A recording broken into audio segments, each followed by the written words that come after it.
విద్యా వ్యవస్థ ఏదైతే సమాజానికి నేర్పించాలో ఆ విషయంలో ఫెయిల్ అవుతున్నట్టు నాకు అనిపిస్తుంది. విద్య అరోగెన్స్ తీసుకొస్తుంది, హ్యూమిలిటీ తీసుకొస్తలే. ఇప్పుడు మన అల్లు అర్జున్ ఇష్యూలో ఎవరైతే అక్కడ మూవీకి వెళ్ళిన వాళ్ళంతా యూత్ ఉన్నారో they are all educated. Principal క్యాబిన్లోనే అక్కడ పిల్లగాడు ఉండగానే ఈ ముగ్గురు కలిసి ఆ సార్ మీద మ్యాన్ హ్యాండింగ్ చేసి పుట్టిరు. విద్య యొక్క అంతిమ లక్ష్యం ఏంటంటే జాబ్ సంపాదించడం అనుకుంటున్నారు. ఈ రెండు కాలేజీలు ఇంటర్మీడియట్ విద్యా వ్యవస్థను మొత్తం నాశనం చేసినాయి. సొసైటీని యాక్చువల్గా డిస్ట్రాయ్ చేస్తున్నది ఇంగ్లీష్ ఎడ్యుకేషన్ అనిపించింది. దెబ్బ తాకినప్పుడు అమ్మ అంటాడు తప్ప మదర్ అన్నాడు కదా. అయితే గురుకుల విద్యా వ్యవస్థలో ఉన్నటువంటి ముఖ్యమైనటువంటి అంశాలు ఏంటంటే ఇప్పుడు he's eligible for next king అని చెప్పి చెప్పేదాకా మనం అక్కడే ఉంచుతారు. చైనాతో పోటీ పడడం విషయంలో అక్కడ మనం ఫెయిల్ అవుతాం. సామాజిక రుగ్మతేమో అనిపిస్తుంది చదువు అనేది. చదువు వేరు, నా కెరీర్ వేరు అనే విషయాన్ని మనం చాలా జాగ్రత్తగా గుర్తుంచుకోవాలి. సో వాడికి అటువంటి రుగ్మత ఏం లేదు. నేను చదువుకున్న దాన్ని బట్టే నేను ఉద్యోగం చేయాలని. విరాట్ కోహ్లీ వేస్ట్ గాడన్నా ఇంటర్మీడియట్ మ్యాథ్స్ ఫెయిల్ అయినా అంటారు ఆవిడ. చైనా అనేది మ్యానుఫ్యాక్చరింగ్ హబ్ అంటారు. ఇండియా అనేది జ్ఞానానికి హబ్. పిరమిడ్లు కట్టిర్రు, పెద్ద పెద్ద గోపురాలు కట్టిర్రు, మరి ఇప్పుడు ఎందుకు కట్టలేకపోతుంది? ఉపాధ్యాయుడు రుచికరమైనటువంటి ఏవి చెప్తలేడని. కరెక్ట్. తిట్టద్ద ఏ విషయం ఎందుకు కొడతారు, ఎందుకు తిడతారు? దేశంతో కాదు కదా. ఒక గురువు శిష్యుని ఎందుకు దండిస్తారు? అసలు రామాయణం చదివే పద్ధతి రామాయణాన్ని బట్టి కొడతారు వాడు. మ్యాథ్స్ టీచర్ అయినా, ఫిజిక్స్ టీచర్ అయినా, కెమిస్ట్రీ కావచ్చు, ఏదైనా కావచ్చు, మీ దగ్గర నీతి కథల బుక్ ఉండాలి ఖచ్చితంగా. వాడు వీళ్ళని డిస్టర్బ్ చేయదు కాబట్టి మొబైల్ ఇచ్చేసి పారేస్తుంది. మొబైల్ దూరం ఉండాలి, తల్లిదండ్రుల దగ్గర ఉండాలి. నేనేమంటానంటే ఈ రోజుల్లో మనకు స్పిరిచువల్ గురూస్ కావాలంటారు. ఎంత పెద్ద మెషిన్ కూడా హ్యూమన్ టచ్ తీసుకురాదు కదా. మీ లక్ష్యం ఏంటంటే నేను పెద్ద డాక్టర్ని, పేదవాళ్లకు సేవ చేయాలని అంటారు. సినిమాలలో ఇది ఎక్కువ సాఫ్రనైజేషన్ ఆఫ్ ఎడ్యుకేషన్ ఈ రకమైనటువంటి మాటలు మాట్లాడుతున్నారు. రాముడు లాంటి గొప్ప వ్యక్తిని తయారు చేస్తాడు సాఫ్రనైజేషన్. రామలక్ష్మి లెక్క కలిసి ఉండమని చెప్పడం సాఫ్రనైజేషన్. మీరు చాలా మంచి పని చేశారు. యాక్చువల్లీ ఇటువంటి టాపిక్ ఎవరు తీసుకోలేదు. నమస్తే, welcome back to my channel. ఆధునిక విద్యా వ్యవస్థలో సమాజంలోని వ్యక్తులకు ఏదైతే మంచి వ్యక్తిత్వం నిర్మాణం కావాలనో, అలాగే సమాజంలో మంచి క్రమశిక్షణ నిర్మాణం కావాలనో ఆ విషయంలో ఫెయిల్ అవుతున్నట్టు నాకు అనిపిస్తుంది. అయితే మోడర్న్ డే ఎడ్యుకేషన్లో ఎలాంటి మార్పులు రావాలి, ఇంకా తల్లిదండ్రులు విద్యార్థుల ఆలోచనల్లో ఏ విధంగా మార్పులు రావాలి, అదే కాకుండా విద్య యొక్క అసలైన ఉద్దేశం ఏంటి, ఈ అంశాలపై ఈరోజు మనతో మాట్లాడడానికి సామాజిక అంశాలపై రీసెర్చ్ చేస్తున్నటువంటి ఉపేందర్ యాలల గారు మనతో ఉన్నారు. వారితో మాట్లాడదాం. నమస్తే. నమస్తే అండి. 2 సంఘటనలు ఈ మధ్యన జరిగినాయి. ఒకటేంటంటే నారాయణ స్కూల్, ఆ స్కూల్లో 7వ తరగతి చదువుతున్నటువంటి ఒక విద్యార్థి ఓకే, తను సూసైడ్ చేసుకున్నాడు. అత్యంత బాధాకరమైనటువంటి విషయం ఇది. విన్నాను. ఇంకొక విషయం ఏంటంటే అల్లు అర్జున్ అరెస్ట్ అయినటువంటి ఏదైతే ఘటన ఉందో, సంధ్యా థియేటర్ అనే దగ్గర అభిమానులు ఒకేసారి ఎగబడము, అతన్ని చూడడానికి, తర్వాత అక్కడ ఒక మహిళ చనిపోవడము, ఇదంతా జరిగింది.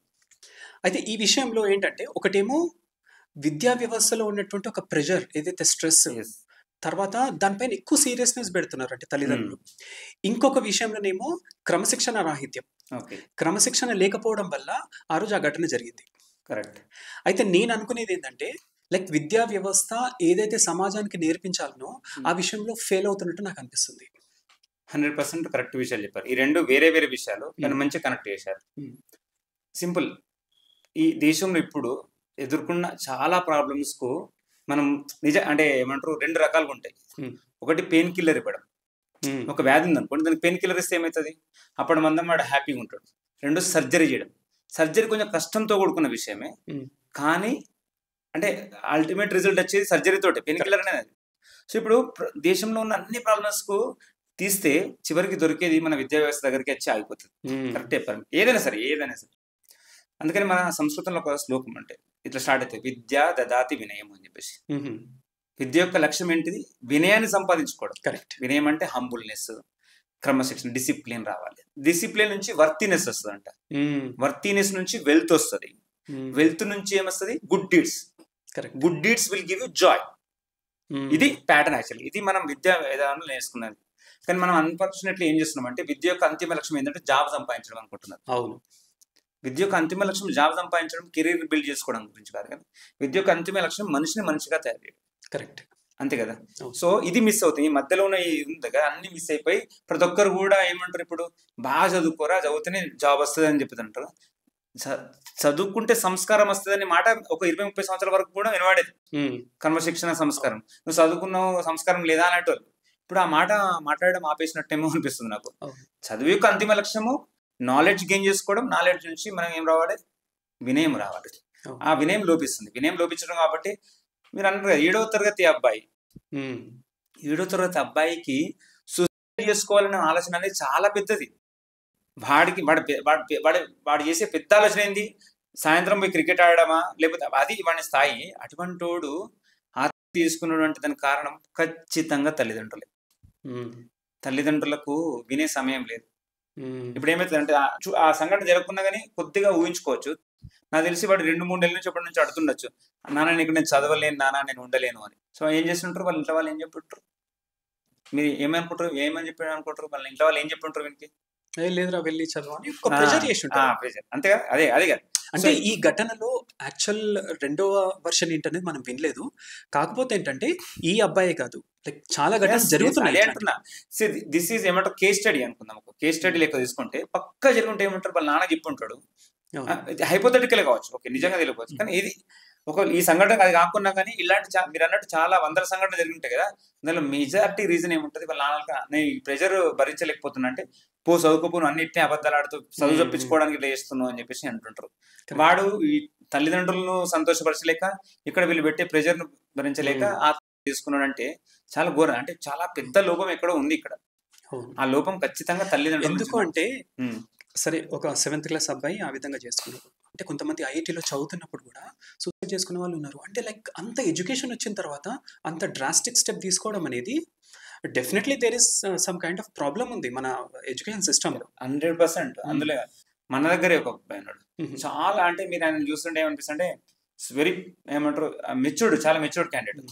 ఈ కంప్లీట్ ఇస్ బీటెక్ అయిపోయింది. తర్వాత ఎంటెక్ చేయడానికి వెళ్ళాడు. ఐఐటీలో వచ్చింది ఎంటెక్. ఐఐటీలో ఎంటెక్ రావడం అనేది గుడ్ అచీవ్మెంట్ యాక్చువల్గా. సో ఆయనని అక్కడ ఉన్న ప్రెషర్ను తట్టుకోలేక బ్యాక్ వచ్చేసాడు.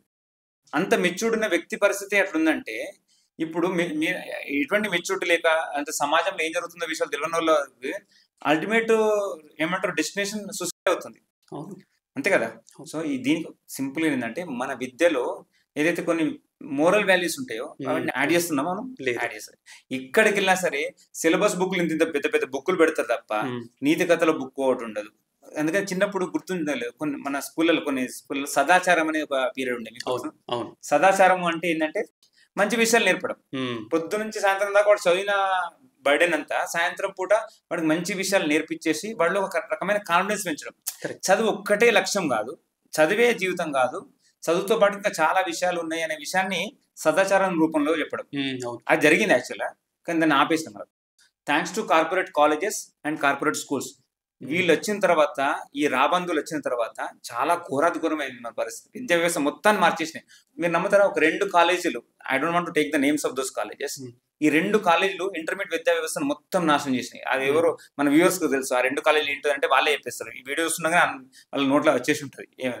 ఈ 2 ఒకటే లక్ష్యం. మనిషి యొక్క లక్ష్యం ఏంటిది, ఐఐటీలో లేదా నీట్లో ర్యాంక్ కొట్టడమే ఐఐటీ ఈ లక్ష్యం అని చెప్పేసి పెట్టుకున్నాం. ఇది చాలా దారుణమైన విషయం. దాని నుంచి బయటపడాలి, తొందర బయటపడాలి. ఇంకొకటి ముఖ్యంగా చూడండి, విద్య అనేది వ్యక్తులను కలపాలి. ఓకే, అంటే కలుసుంటే కలదు సుఖం, ఈ రకమైనటువంటి మాటలు మాట్లాడతారు కదా. అంటే పుస్తకాల్లో కూడా ఇది రాసి ఉంటుంది.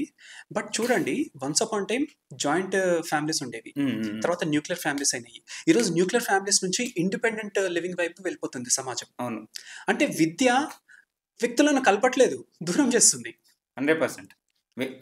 అదే చెప్పాను, విద్య యొక్క అంతిమ లక్ష్యం ఏంటో మనకు తెలియదు. ఇప్పుడు అందరు విద్య చదువుతారు, అంతిమ లక్ష్యం ఏంటిది అనేది విషయం తెలియదు. ఒకడు ఉంటాడు, వాడికి ఐఐటీలు చదివే, ఇప్పుడు బాగా చదువుకున్న నుంచి మనం ఏం ఎక్స్పెక్ట్ చేస్తాం, మంచి సంస్కారం ఎక్స్పెక్ట్ చేస్తాం. కానీ ఎవడైతే చూడండి రివర్స్ విద్య ఎట్లా అయిందంటే, ఎవడైతే అద్భుతమైన కేర్ తీసుకుంటో మనకి పొగరు వచ్చేస్తుంది, అరోగెన్స్ వచ్చేస్తుంది. అవునా కదా, కరెక్ట్. సో వీడు చాలా టాప్ పొజిషన్కి వెళ్ళిన తర్వాత వాడికి అరోగెన్స్ ఎట్లా వస్తుంది? ఇఫ్ యూ బాగా చదివినకి ఏం రావాలి, హ్యూమిలిటీ రావాలి, డిసిప్లిన్ రావాలి. కానీ ఇది ఏంటి, ఈ విద్య ఏం నేర్పిస్తుంది, ఎంతెంత పైకి వెళ్తుంటే అంతంత అరోగెన్స్ తీసుకొస్తుంది. అరోగెన్స్ వల్లనే కదా మనిషికి ఎప్పుడైతే ఈగో వచ్చిందో, అరోగెన్స్ వచ్చిందో, వాడు పక్కన ఎందుకు చేస్తాడు, వీడెంత అందరినీ వాడు మార్కు లేబుల్ లెక్క చూస్తుంటాడు. వీడు అది కాదు, వీడు ఫెయిల్యూర్, వీడు అని చెప్పేసి చెప్తారు. సో ఇటువంటి మీరన్న 100% కరెక్ట్. ఏంటంటే మన విద్యలో లోపము ఉంది, ఆ లోపం వల్లనే విద్య అరోగెన్స్ తీసుకొస్తుంది, హ్యూమిలిటీ తీసుకొస్తలేదు. కరెక్ట్, అంతేనా? హ్యూమిలిటీ రావాలి మనకు. అయితే ఇప్పుడు చూడండి, ఒకటి మనం సమాజాన్ని 2గా విభజిస్తే, నిరక్షరాస్యత ఉన్నటువంటి సమాజము, అక్షరాస్యత ఉన్నటువంటి సమాజము. అంటే people who have no knowledge are ignorance and people who are knowledgeable and they are intellectual. So ఈ కైండ్ ఆఫ్ డివిజన్ మనం చేసినప్పుడు మనం ఏమనుకుంటాము, అరే చదువుకున్న వ్యక్తులు they have lot of knowledge అన్నట్టు వస్తుంది, చదువుకునే వారికి అరే వాళ్ళకి ఏం రాదని. బట్ ఇన్ రియాలిటీగా చూస్తే మనం ఇప్పుడు గ్రామాలలో ఎవరైతే పెద్దవాళ్ళు ఉంటారో వాళ్ళకి చదువు రాదు, బట్ వాళ్ళ దగ్గర ఒక మంచి గుణాలు ఉంటాయి. అవునా? అంటే వారు సమాజం నుంచి నేర్చుకున్నారు, వారు వారు పుస్తకాల నుంచి ఎక్కడి నుంచి నేర్చుకోలేదు. విద్య అంటే ఏమనుకుంటారు అంటే బుక్ నాలెడ్జ్ ఉండడం విద్య అనుకుంటున్నాం. అవునా? విద్య ఇప్పుడు మా పెద్దమ్మ ఉంటుంది, ఆమెకు చదువు రాదు, ఓకేనా, కానీ మీరు చాలా స్పీడ్గా క్యాలిక్యులేట్ చేయగలుగుతుంది. ఒక్క రూపాయి కూడా తేడా రాకుండా అన్ని పనులు చేయగలుగుతుంది. ఇప్పుడు ఊర్లలో ఉంటారు, వ్యవసాయం చేస్తారు, మీరు కైకిలికి వెళ్ళారు అంటారు, అసలు కూలికి పనికి వెళ్ళినప్పుడు ఎవరికి ఎంత ఇవ్వాలనే విషయాన్ని వాళ్ళ దగ్గర వాళ్ళ క్యాలిక్యులేటర్ వస్తే అవకాశం ఉండదు, వాళ్ళకి తెలియదు కదా. ఇవన్నీ లేకున్నా సరే మైండ్ క్యాలిక్యులేషన్ చేసేసింది, అన్ని చెప్పేది చాలా అద్భుతంగా. ఎవరైనా చదువుకున్న వాళ్ళు పక్కన ఉన్న వాళ్ళు ఉంటే కూడా చేసి కూడా ఈ లెక్కలు ఏవైతే ఉంటాయో మా పెద్దమ్మ దగ్గర నుంచే చేపించుకొని చేసుకునేవాళ్ళు. సో విద్య అంటే కేవలం ఏమంటారు కలెక్టింగ్ ఆఫ్ డేటా అయిపోయింది. నాలెడ్జ్ ని గెయిన్ చేసుకోవడము, దాంట్లో విజ్డమ్ కానీ లేకపోతే ఏది లేదు, ఏమి లేదు. విజ్డమ్ ఏడుంది చెప్పండి. మీకు ఒక ఎగ్జాంపుల్ ఇప్పుడు అద్భుతమైన విజ్డమ్, ఇది చిన్నదే, నాకు చాలా బాగా అనిపించింది. ఏమంటే ఇప్పుడు మీరు మ్యాథ్స్ నేర్పిస్తారు కదా, మ్యాథ్స్ నేర్పించేటప్పుడు ఏం చేయాలి, ఒక మీరు సబ్ట్రాక్షన్ చేసేటప్పుడు ఏం చేస్తారు, ఇప్పుడు 1 ఉంది, దాని కింద 5 ఉంది అనుకోండి, 1 నుంచి 5 పోదు కదా. సో ఏం చేయాలి, మీరు పక్క నుంచి తీసుకొస్తారు కదా, తీసుకొచ్చి 10 + 1 11 అవుతుంది, 11 - 5 6 అని చేస్తారు కదా. పక్క నుంచి తీసుకుంటున్నావు కానీ మళ్ళీ ఇస్తలేవు కదా అని అన్నారు. పక్క నుంచి తీసుకుంటావు 10, పక్కోడు వచ్చి నీకు యాడ్ చేసిండు, 1 కాస్త 11 చేసేసిండు, మళ్ళీ దీని పరిస్థితి ఏంది? సో ఇట్లా నేర్పలేదు. ఇంకొక విషయం, నేను ఆప్టిట్యూడ్ ట్రైన్ ఉన్నప్పుడు ఒక వ్యక్తి పాయింట్అవుట్ చేసిండు, నాకు అప్పటి వరకు కూడా నేను ఆలోచించలేదు, చాలా మంచిగా అనిపించింది. అంటే ఇంత చిన్నగా మైక్రో లెవెల్ ఆలోచించాలని చెప్పేసి. క్వశ్చన్ ఎట్లుంటుంది అంటే మిక్స్చర్స్ అండ్ అలిగేషన్స్ అని చెప్పేసి ఒక టాపిక్ ఉంటుంది. అందులో ఏముంటుంది అంటే ఒక పాల వ్యక్తున్నాడు, ఆయన దగ్గర 5 లీటర్ల పాలు ఉన్నాయి, 40 రూపీస్ లీటర్, దానికి ఇంకో 5 లీటర్ నీళ్ళు యాడ్ చేసిండు. ఇప్పుడు 10 లీటర్స్ దాన్ని 40 రూపీస్ కమ్మిండు, వాడికి వచ్చిన లాభం ఎంత అన్నాడు. ఒక స్టూడెంట్ అడిగినాను, సార్ పాలలో నీళ్ళు కలపడం తప్పు కదా సార్, పాలల్లో నీళ్ళు కలపడం తప్పు కదా సార్ అని చెప్పేసాను. అవును, అప్పటి వరకు నేను చాలా సార్లు క్లాసులకి వెళ్ళి చెప్పినా కానీ అంటే ఇప్పుడు చూడండి, ఒకటి దిక్కేమో అంటే డేటా, 5 లీటర్స్ కు 5 లీటర్ నీళ్ళు కలపడం అనేది డేటా, కానీ విజ్డమ్ ఏంటిది, మీరు అన్నట్టు విజ్డమ్ ఏంటిది దానిలో? కరెక్ట్, పాలలకు నీళ్ళు కలపద్దు అనేది విజ్డమ్. ఎగ్జాక్ట్లీ. సో ఇటువంటి చాలా ఎగ్జాంపుల్స్ ఉంటాయి తెలుసా మన దగ్గర. కానీ ఈ విషయంలో, విద్యా వ్యవస్థ విషయంలో వెస్టర్న్ వాళ్ళు చాలా అద్భుతమైన ఉంటారు. ఎందుకు మెయిన్ ఏంటంటే నేను అబ్జర్వ్ చేసిన, ఓకే, నేను దగ్గర నుంచి అబ్జర్వ్ చేసిన విషయం ఏంటంటే ఎవరికి ఏది ఇష్టమో అది ఏమి ఇస్తారు వాళ్ళు. అర్థమైందా? ఇప్పుడు ప్రతి ఒక్క మ్యాథమెటిక్స్ ఆనోనికి 10th దాకా మ్యాథ్స్ చదవాల్సిందేనా? అవునా? అంటే బేసిక్ మ్యాథ్స్ ఉండడం వేరు, వాడు అంత పెద్ద మ్యాథ్స్ వాడు చేయలేడు. నిజం, మ్యాథ్స్ అంటే చిన్నప్పటి నుంచి భయం ఉంది, బట్ ఏం చేయాలి, మీరు ఏమన్నా చేయండి, మ్యాథ్స్ భయం బోడగొట్టలేదు. మ్యాథ్స్ మీద ఇంట్రెస్ట్ లేదంటే వేరే దాని మీద ఇంట్రెస్ట్ ఉంది కదా, కానీ దాన్ని చూసి దానిలో వాడికి ఇన్వెస్ట్ చేసే సమయం కావచ్చు, ఏమంటారు నాలెడ్జ్ కావచ్చు మనకు ఉందా? లేదు. ఇప్పుడు ఎట్లుంటది అంటే మన దగ్గర ఒక రేస్ ఉంటుంది. ఏం రేస్ ఉంటుంది తెలుసా? చెట్టు ఎక్కాలి, చెట్టు ఎక్కే రేస్ ఉంటుంది. ఎవరికి మధ్యలో కోతికి ఏనుగు మధ్యలో కాంపిటీషన్ పెడతారు, ఎవరు తొందరగా చెట్టు ఎక్కుతారు. అరే ఏంది ఏనుగు, నువ్వు ఇంత పెద్ద ఉన్నావు, నువ్వు చెట్టు ఎక్కలేకపోతున్నావు అని చెప్పేసి అంటారు. అంటే ఏంది ఏనుగు పని, ఏంది నువ్వు గుర్తించాలనా, ఏనుగు పని గుర్తించాలి కదా. కానీ ఇంకో అభద్రత భావం చాలా ఎక్కువ ఉంది మన దగ్గర. చదువు అనేది మన మీద రుద్దబడ్డది, వెస్టర్న్ కాన్సెప్ట్. ఖచ్చితంగా చదవడం అనేది వెస్టర్న్ కాన్సెప్ట్. నేను ఊర్లో ఉన్నాను, 1 సంవత్సరం పాటు నేను వ్యవసాయం చేశాను. ఇప్పటికీ మా ఊర్లో చాలా మంది అబ్బాయిలకు పెళ్లిళ్ళు అవుతారు, వాళ్ళకు 20 ఎకరాల పొలం ఉన్నది, అద్భుతంగా సంపాదిస్తారు, కానీ పిల్లలు ఇచ్చేటోడు లేడు. ఏమనుకుంటారు, వీడు హైదరాబాద్ పోయి ఏదైనా కంపెనీలో నెలకు 15,000 వచ్చినా సరే ఏం కాదు, కానీ ఇక్కడ నుండి 1,00,000 సంపాదించినా వేస్ట్ అని చెప్పేసి అంటారు. అంటే స్కిల్ మీద లేదు. అరే అద్భుతంగా నా బిడ్డ ఏంది ఈ ఊర్లో ఉండి పొలం పనికి పోతుందా అని చెప్పేసి మాట్లాడతారు. ఇక్కడ నుండి బాత్రూమ్ అడిగినా ఏం కాదు, హైటెక్ సిటీలోకి పోయి బాత్రూమ్ అడిగినా ఏం కాదు, అది జాబ్. కానీ అక్కడ మంచి ఒక గొప్ప ఏమంటారు, ఎవరి మీద ఆధారపడకుండా వాడు కష్టపడి నెలకు 1,00,000 రూపాయలు సంపాదించిన పిల్లలు. సో దీనివల్ల ఏమైతుంది, అరే పోరా, నువ్వు కూడా పోరా, ఊరిని వదిలేటి పోరా, ఏదైనా పోయి చిన్న జాబ్ చూసుకోపోరా అని చెప్పేసి అట్లా కొన్ని 100,000 మంది యువకులు ఈరోజు ఇక్కడికి వచ్చేసి ఏం పని చేస్తారో కూడా అర్థమైతలేదు. ఇది ఏమంటారు ఒక రుగ్మత అనిపిస్తుంది నాకు, సామాజిక రుగ్మత ఏమో అనిపిస్తుంది చదువు అనేది. నేను అదే అనుకుంటున్నాను. ఎందుకంటే చదువు నుంచి ఏదైతే సమాజం పొందాలనో అవి పొందకుండా విపరీత ధోరణులు వస్తున్నాయి అనమాట దీని నుంచి. నేను ఒక మంచి నాకు బాగా అనిపించింది ఒక ఎగ్జాంపుల్ చెప్తాను. నేను ఒకసారి ఒక షాపింగ్ మాల్ షాపింగ్ చేసి బయటకు వచ్చిన, ఒక పిల్లాడు ఉన్నాడు, మంచిగా అద్భుతమైన 6 feet ఉన్నాడు, వాడు అద్భుతమైన ఉంది ఏమంటారు స్ట్రక్చర్. వాడు బయటకు రాగానే మీకు తెలుసు రియల్ ఎస్టేట్ పేపర్లు ఉంటాయి కదా, రియల్ ఎస్టేట్ పేపర్ వాడు ఇస్తుండు. ఏంట్రా రాత్రి 8 గంటలకు వాడు రియల్ ఎస్టేట్ మా ఇక్కడ ప్లాట్లోనే కొనండి ఇస్తుండు. నేను ఎందుకో ఇంట్రెస్ట్ అనిపించి ఏం చేస్తున్నావు అంటే ఇంటర్మీడియట్ అయిపోయింది నేను అన్నాడు. మరి ఇదేం చేస్తున్నావు అంటే ఇంటర్మీడియట్ అయిపోయింది, చదువు రాలేదు, అందుకని ఈ పని చేస్తున్నాను. నువ్వు దాదాపు ఒక 20 నాకన్నా ముందు ఎంతమందికి ఇచ్చినావు నువ్వు అని అడిగిన. ఒక 20-30 మందికి ఇచ్చారు. మరి వాళ్ళు తీసుకుని నీతో పాజిటివ్గా మాట్లాడారు అంటే ఇవ్వడం లేదన్న, అసలు ఫస్ట్ మాట్లాడుతుంది నువ్వు, నాతో కనీసం కాంప్లైంట్ కూడా తీసుకుంటలేదన్న. కాదు బాబు ఇది నీకు ఇష్టమా అన్నాడు. లేదు అన్న. మళ్ళీ లేదంటే మా మేనేజర్ తిడతారన్న, ఏం తీసుకొచ్చినావు అని చెప్పి సాయంత్రం కాగానే మాకు మీటింగ్ ఉంటుంది, ఇక తిట్టడం అని చెప్పి చెప్పాడు. అరే నీకు ఇది ఇంట్రెస్ట్ లేదు అంటే వాడు చెప్పాడు నాకు ఇది ఇంట్రెస్ట్ కాదు కానీ చేస్తున్నాడు. వాడుకున్న దానికి ఒక ఏసీ మెకానిక్ కావచ్చు, ఒక బైక్ మెకానిక్ కావచ్చు, లేకపోతే ఏదైనా ఒక స్కిల్ మీద పెట్టుకొని వాడే ఒక 10 మందికి రేపటి నాడు ఉద్యోగం ఇచ్చే స్థితి ఉంది. కానీ ఏంటిది ఆ పని చేస్తే వాళ్ళ ఇంట్లో ఒప్పుకుంటారా? ఒప్పుకోరు.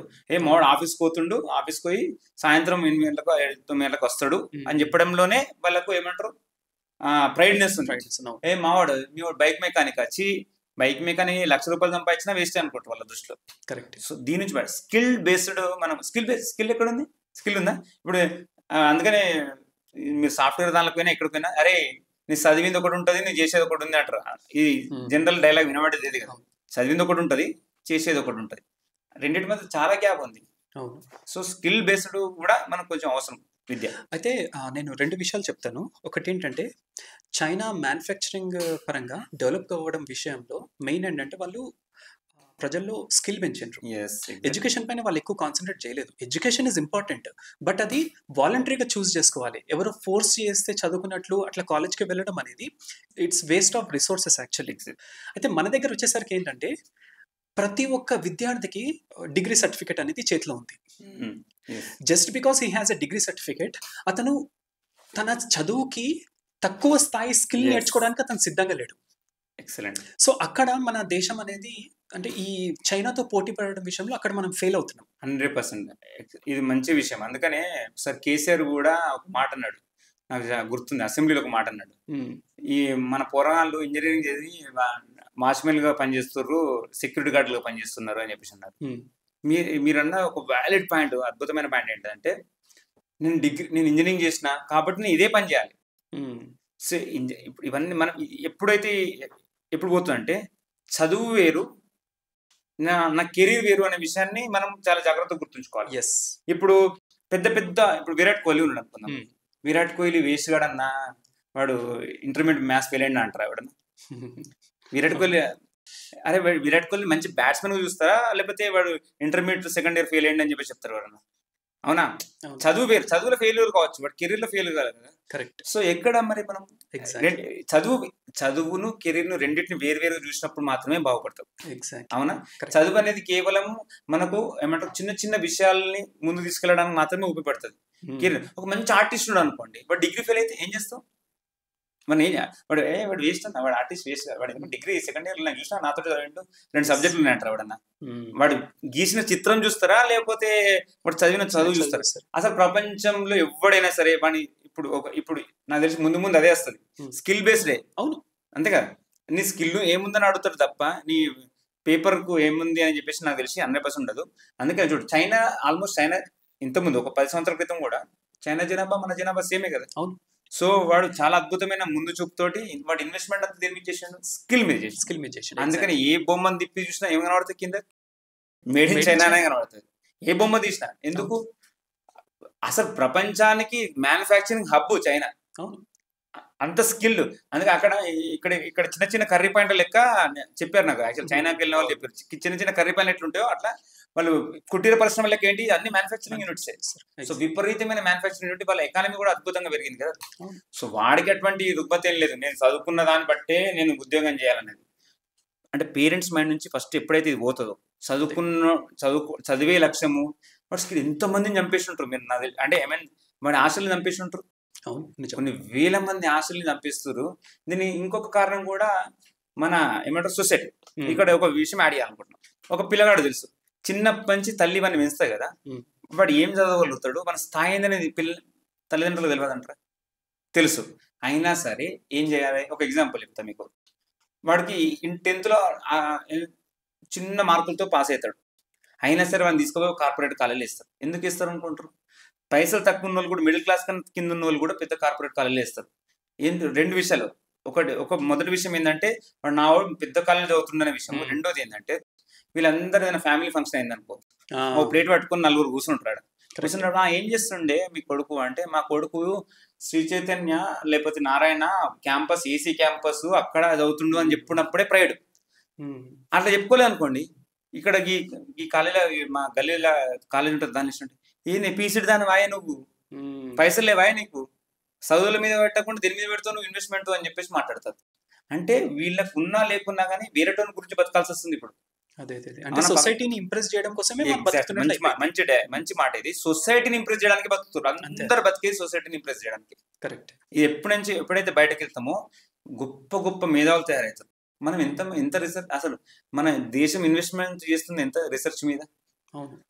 మనం అప్పుడప్పుడు చూస్తుంటాం కదా ఇన్స్టాగ్రామ్ లో, ఎక్కడో బీహార్ ఒక చిన్న పోడు ఉంటాడు, వాడు ఏదో తయారు చేస్తుంటాడు, దాంతో నీళ్లతో తయారు చేసి ఇంజన్ తయారు చేస్తుంటాడు. వీళ్ళందరికీ ప్రోత్సాహం ఎవరు ఇస్తారు? ఎగ్జాక్ట్లీ, ఎవడు ఇస్తలేడు. సో అన్ఫార్చునేట్లీ మన తెలంగాణ ప్రభుత్వం కూడా ప్రయత్నం చేసింది ఏదో స్కిల్ యూనివర్సిటీ పెడదామని. దానికి కూడా రాజకీయ కోణం తోటి అదాని నుంచి పైసలు తీసుకున్నారు, అది తీసుకున్నారు అని చెప్పేసి అంటే ఎదగనేయకుండా చేస్తున్నారు. అవును. అయితే మనము ముఖ్యంగా ఇక్కడ ఒక దాని గురించి చర్చించాలి. దేని గురించి అంటే గురుకుల విద్యా వ్యవస్థ. అంటే మన పూర్వకాలంలో భారతదేశంలో ఉన్నటువంటి గురుకుల విద్యా వ్యవస్థ అనేది, ఈరోజు భారతదేశం గురించి చెడుగా మాట్లాడే వాళ్ళు ఉన్నారు. బట్ వన్స్ అపాన్ టైం అంటే మనం ఒక 200 years బ్యాక్ వెళ్తే, ఇప్పుడు చైనా అనేది అయితే మ్యానుఫ్యాక్చరింగ్ హబ్ అంటారు కదా, ఇండియా అనేది జ్ఞానానికి హబ్. అలా ఉండేది. అంటే దీనికి గురుకుల విద్యా వ్యవస్థనే కారణం. అయితే గురుకుల విద్యా వ్యవస్థలో ఉన్నటువంటి ముఖ్యమైనటువంటి అంశాలు ఏంటంటారు? అప్పుడు నాకు తెలిసి ఇటువంటి కార్పొరేట్ కాలేజ్ లేవేమో. సో గురుకులు మనం చిన్నప్పుడు చదువుతాం కదా, ఒక రాజు ఉంటాడు, ఆ రాజును ఉంటే వాడిని గురువు దగ్గర పంపిస్తాడు. ఇప్పుడు కస్టమైజ్డ్ చదువు మెయిన్ గా గురుకుల కస్టమైజ్డ్. ఇప్పుడు రాజు కొడుకు ఏం కావాలి? రాజు కొడుకుకు అడ్మినిస్ట్రేషన్ కావాలి. కరెక్ట్. సో అదే నేర్పిస్తాడు అంతే. గురుకులంలో అడ్మినిస్ట్రేషన్ నేర్పిస్తాడు. ఎప్పుడు రాజు నాకు ఇంకో విషయం ఇక్కడ రివర్స్, ఇన్ని 10 సంవత్సరాలు అయిపోయింది కదా అని తీసుకురాడు. గురువు యొక్క అనుమతి రావాలి. కరెక్ట్. గురువే చెప్తాడు రాజుకు, మీ ఓడు అన్ని ఏమంటారు దానిలలో అద్భుతంగా ఉన్నాడు కాబట్టి ఇప్పుడు he's eligible for next king అని చెప్పేదాకా మనం అక్కడే ఉంచుతారు. ఎగ్జాక్ట్లీ. అంటే సో కస్టమైజ్డ్ కదా. వస్తావు, నీకు ఏది చదవాలో ఏది ఇంట్రెస్ట్ ఉందో దాన్నే చదువుకుంటావు, అందులోనే నిష్ణాతం అవుతావు.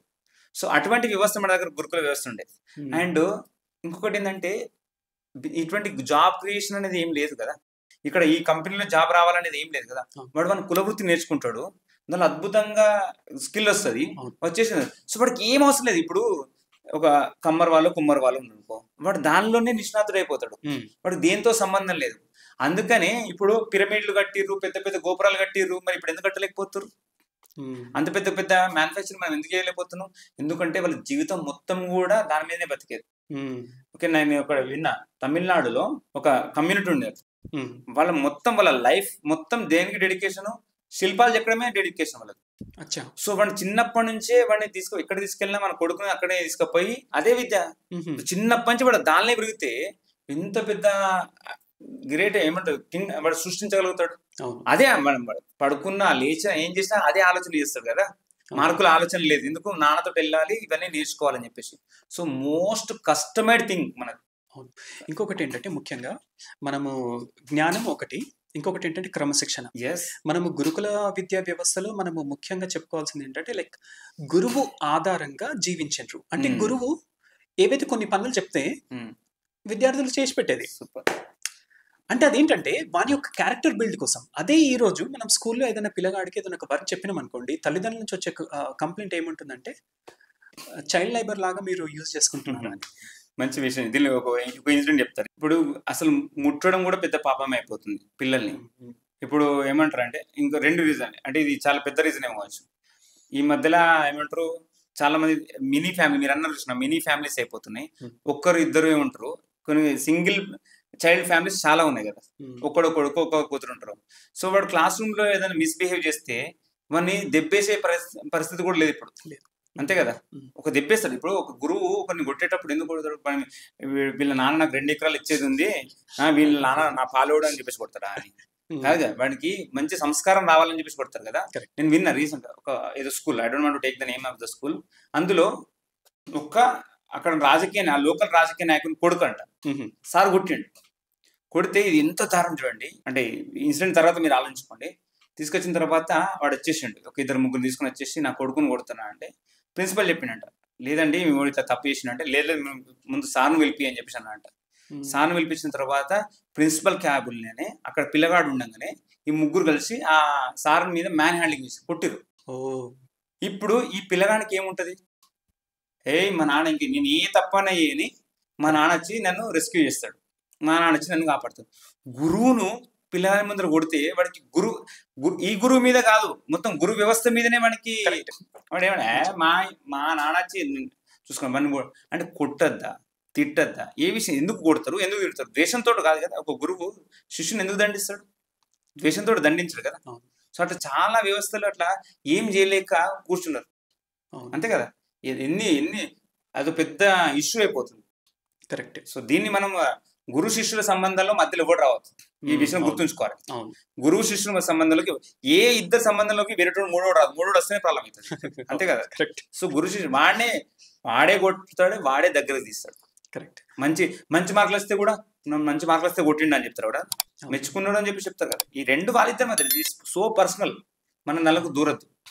ఇంకొకటి, ఇప్పుడు మనము ఎడ్యుకేషన్ అంటే నాలెడ్జ్, క్రమశిక్షణ అండ్ మోరల్స్. అయితే మనము ఒక స్టోరీ మనకు తెలుసు, అదేంటంటే పంచతంత్ర కథల గురించి మనం విన్నాము. అంటే ఏదైతే రాజు తన పిల్లలకు విద్య నేర్పించడానికి ఎంతో మంది గురువులను ప్రయత్నం చేసి తర్వాత ఒక గురువు దగ్గరికి పంపిస్తే ఆ గురువు ఏం చేస్తాడంటే ఈ పిల్లలకు ఏ విధంగా అయితే ఎడ్యుకేషన్ చెప్పాలనో ఆ విధంగా ఒక సిలబస్ తయారు చేసి వాళ్ళకు ఈ కథల ద్వారా వాళ్ళకు మోరల్స్ అందిస్తాడు. అవును. తర్వాత సొసైటీ ఎట్లా నిర్మాణం అవుతుంది, సొసైటీలో మనం ఎలా బతకాలి, ఇలాంటివన్నీ అతను నేర్పిస్తాడు అనమాట. ఈ రోజుకి వచ్చేసరికి ఏమవుతుందంటే, లైక్ ఫర్ ఎగ్జాంపుల్ మనకు తెలుగులో ఒక మోరల్ స్టోరీ ఉంది. దాని గురించి ఎట్లా అంటే జస్ట్ మార్క్స్ వరకే, దాన్ని నువ్వు సొసైటీలో ఏ విధంగా నువ్వు ఇంప్లిమెంట్ చేయబోతున్నావు అనేది ఇక్కడ ఎవరు అడగరు. సూపర్. మీరు ఒక మంచి పాయింట్ చెప్పారు. ఇప్పుడు మోరల్ వాల్యూస్ అంటున్నారు, కథల ద్వారా చెప్పడం అన్నారు. కరెక్ట్. ఎంత చూడకైనా చెప్పండి, వాడు వయసుతో సంబంధం లేదు, కథ చెప్పినప్పుడు వాడు ఆగిపోయి వింటుంటాడు. అవునా కదా. ఇప్పుడు 40-45 నిమిషాల పీరియడ్ ఉంటుంది స్కూల్లో. ఇది గురువులకు చెప్తున్నా ఈ విషయం, ఖచ్చితంగా గురువులకి ఈ పర్టికులర్ బిట్. నువ్వు వెళ్ళేసి డేటా ట్రాన్స్ఫర్ కాదు గురువు అంటే.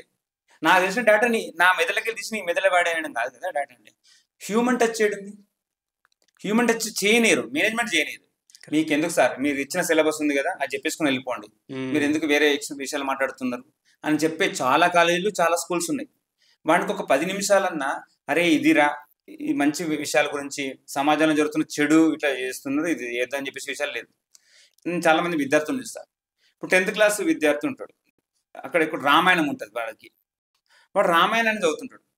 మీరు అన్నట్టు రామాయణాన్ని వాడు 10 మార్కులకు వస్తా క్వశ్చను, 5 మార్క్స్కి వస్తా అని చదువుతాడు తప్ప అసలు రామాయణం చదివే పద్ధతి కదా. రామాయణం చదివే పద్ధతి కదా. వాడు ఇట్లా కూర్చొని బట్టి కొడుతుంటాడు, బట్ రామాయణాన్ని బట్టి కొడతారు వాడని. అంటే రామాయణం అనేది పాఠాలు ఉన్నాయి, కానీ దాన్ని మీరు అన్నట్టు మార్కుల ప్రకారం చెప్తారు. ఇది ఎనుకో సార్, రాముడు దశరథుడి మధ్య సంభాషణ 8 మార్కులకు వస్తుంది సార్ అని చెప్పేసి అడుగుతాడు. రాముడు దశరథుడి మధ్యలో సంభాషణ మార్కులకు వచ్చేది కాదు, నీ జీవితాన్ని బాగుపరిచేది. ఈ విషయాన్ని నేను చెప్పలేం కదా. సో అట్లా నేను చాలా సార్లు చూసాను. నేను క్లాసులు తీసుకున్నప్పుడు ఎంతగా ఇంప్రెస్ అవుతారంటే, నేను ఖచ్చితంగా రామాయణాన్ని ఇంక్లూడ్ చేస్తాను ఏమంటారు నా దాంట్లో. ఏదైనా ఒక చిన్న వాడి కూడా చాలా రిలీఫ్ ఉంటుంది. ఎప్పుడు ఆ ప్లస్లు మైనస్లు స్క్వేర్లు చూసినోనికి మధ్య మధ్యలో ఒక స్ట్రెస్ రిలీఫ్ ఉంటుంది కదా. నేనైనా సరే గంట సేపు, మన ప్రపంచం ఏమనుకుంటుంది, గంట సేపు ఒకటే క్లాస్ వినేంత ఉండదు కదా మధ్యలో. సో నేను రామాయణం చెప్పినప్పుడు ఎంత ఇంప్రెస్ అవుతారంటే పిల్లలు, వాళ్ళు ఒక రకమైన ట్రాన్స్లోకి వెళ్ళిపోతారు. ఒక విద్యార్థి ఒక ఉపాధ్యాయుని మాట వినట్లేడు అంటే ఉపాధ్యాయుడు రుచికరమైనటువంటి ఏవి చెప్తలేడని. కరెక్ట్ 100%. ఉమ్, ఎందుకు రాదు ఏమంటారు గురువు ఎంత ఎదిగినా కానీ వాడు గురువు పేరు చెప్పుకునే వాళ్ళు చాలా మంది ఉన్నారు. ఆ సార్ నన్ను అప్పుడు చిన్నప్పుడు కొట్టడం వల్లే రాదు, కొట్టిన తర్వాత దగ్గరకు తీసి yes. వాడిని దగ్గరకు తీసినా ఉంటాయి, చాలా ఉంటాయి. అవును. సో అమ్మో ఆ రోజు ఆ సార్ నన్ను అట్లా చేయకపోతే నా లైఫ్ ఎక్కడికి పోయేది అని చెప్పేసి మిత్రులు వందల మంది వేల మంది ఉన్నారు. మీరు అన్నట్టు గురువు రుచికరంగా చెప్పాలి. కరెక్ట్. ఇప్పుడు అట్లా మధ్యలో ఏం చేస్తే క్లాస్ ఇంట్రెస్టింగ్ ఉంటుంది, ఏం చేస్తే వాళ్ళ పిల్లలకు మంచి విషయాలు అర్థమవుతాయి అనే విషయాలు కరికులం ఉన్నా లేకున్నా మనం చెప్పాల్సిందే. అవును. అటువంటి వ్యవస్థను మనం నిర్మించుకోవాలి. మనం అన్న సదాచారం అన్నాం కదా, ప్రతి స్కూలు ప్రతి కాలేజు కనీసం రోజులో ఒక 30-35 నిమిషాలన్నా మంచి విషయాలు మాట్లాడకపోతే ఎట్లా? నిజం. మంచి విషయాలు మాట్లాడాల్సిందే. మంచి విషయాలు ఇక మనలాంటి భారతదేశానికి మంచి విషయాలకు అవసరమే లేదు, ఎటో చూడాల్సిన అవసరం లేదు. రామాయణ మహాభారతాలని కొన్ని వందల వేలు, మీరు అన్నాడు పంచతంత్ర కథలు, అబ్బో అద్భుతం. సో దాన్ని మనం తీసుకొచ్చే ప్రయత్నం 100% చెయ్యాలి. సో గురువులకు నా యొక్క చిన్న విన్నపం ఏంటంటే, మీరు ముందు చదవండి. మీరు ప్రతి గురువు, వాడు మ్యాథ్స్ టీచర్ అయినా, ఫిజిక్స్ టీచర్ అయినా, కెమిస్ట్రీ కావచ్చు, ఏదైనా కావచ్చు, మీ దగ్గర నీతి కథల బుక్ ఉండాలి ఖచ్చితంగా. ఏ టీచర్ అయినా సరే. కరెక్ట్. ఎందుకంటే నీతి కథలు చెప్పడానికి మ్యాథ్స్ తో సంబంధం లేదు, ఫిజిక్స్ కెమిస్ట్రీతో సంబంధం. అందరు ఈ బుక్ క్యారీ చేసుకోవాలి. మీకు ఒక ఏమంటారు ఎనీ గివెన్ టైం ఒక 10-15 మంచి నీతి కథలు వచ్చే ఉంది అనుకోండి, మీరు క్లాస్ అద్భుతంగా ఎంటర్టైన్ చేయొచ్చు, అద్భుతంగా వాళ్ళను మీ గ్రూప్ లో తీసుకోవచ్చు. నేను కూడా స్కూల్ రన్ చేశాను. ఓకే. బట్ కొనసాగించలేకపోయాను.